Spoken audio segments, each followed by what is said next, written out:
Hemming Willis, the wife of actor Bruce Willis, took to social media yesterday to celebrate her man and all dads. She posted, "Happy Father's Day to all the dads living with disability or disease, showing up in the ways they can, and to the children who show up for them." In 2022, the action star was first diagnosed with aphasia, a language disorder. A year later, his family shared that his condition had progressed to frontotemporal dementia, or FTD. You know, his family has rallied around him, celebrating every milestone they can. This includes his ex-wife, Demi Moore, and their 3 daughters, along with Emma and their 2 girls. Wow. Yeah. Can you imagine? It's just an action star like that, right? Yeah. Having this kind of disease that he's going to be living with. So he is completely retired from acting. You know, and Bruce is not the only celebrity dad experiencing physical challenges. Actor Eric Dane, otherwise known as McSteamy from Grey's Anatomy, and more recently Cal Jacobs in Euphoria, is grateful for the love and support of his wife, actress Rebecca Gayheart, and their 2 girls. Earlier this year, he shared his medical diagnosis of ALS, also known as Lou Gehrig's disease. It is a progressive disease that causes muscle weakness and leads to paralysis with no known cure. You know, he recently shared on Good Morning America the moment his teenage daughter had to save his life. He was once a competitive swimmer, so they were out at a family event. He jumped into the water to swim and realized that he no longer had the strength to do it. Wow. His daughter had to drag him, swim him back to safety, back to the boat, and he just broke down. You know, he will continue to act for as long as he can. He has already got season 3 of Euphoria in the can, and is also another thriller called Countdown. And he's just hoping to celebrate the moments that matter with his family as long as he can. This is another example of the hope that is coming from the AI medicine, that they can, and of course, no known cure at this moment, but hopefully, you know, with those algorithms, you know, the AI scientists can, they'll be able to progress towards a cure.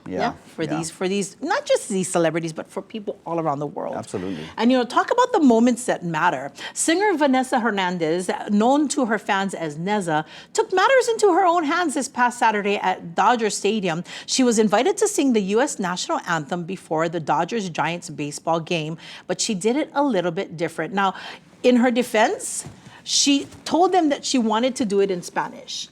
They turned around and told her right before she was supposed to perform that she was not to do it in Spanish. She had to do it in English. So this is that moment right there that she's being told.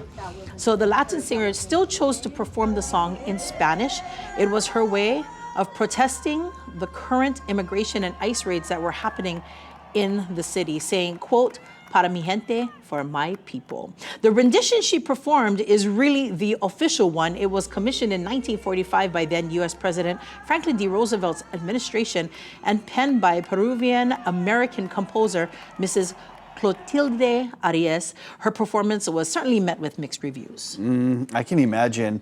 But, you know, I mean, if she kind of gave them the heads up that this is what she wanted to do, so she probably rehearsed. She did. And rehearsed. So if you see the video, her face is happy, you know, when they came and they're like, "Okay, are you ready?" She's like, "I am." And then they said, "Oh, by the way," and this is just like literally like a minute before stepping onto the field, "You cannot do it in Spanish. You need to do it in English." That's rough.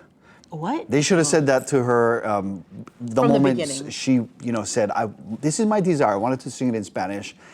So no matter how you feel about it, you know, there's some people that, you know, speak English, but it's still, this is a performance. And again, when you rehearse for something like that, you kind of just at the last minute change. Yes. Oh, yes, absolutely. And of course, I'm sure you have your thoughts on it. You can always share what you thought about that too.